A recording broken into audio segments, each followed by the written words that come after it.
मय्यापदे तते मन्तरमी चरणार्धम् मन्दालसञ्चमकरालय कन्यकाय स्वाहा तद्यादयानुपविनो द्रविणाम्बुधारमस्मिन् किञ्चन विहङ्गभिसविसस्रे दुष्कर्म धर्ममपनीय चिराय दूरम् नारायण प्रणयनेनाम्बुवाह स्वाहा विशिष्टमतयोऽपि यया दयात्र द्रष्ट्या करिष्ठपबलम् सुलभम् लभन्ते दृष्टि प्रहष्टकमलोदर दीप्तिरेष्टाम् पुष्टिम् प्रपीष्ट मम पुष्करविष्टराय स्वाहा वीरदेवि देति गरुडध्वज सुन्दरेति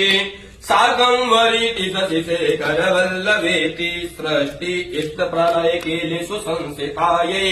तस्यै नमोस्तभुवनेत गुरुस्तरुण्डे स्वाहा ते नमोऽस्तु शुभकर्मफल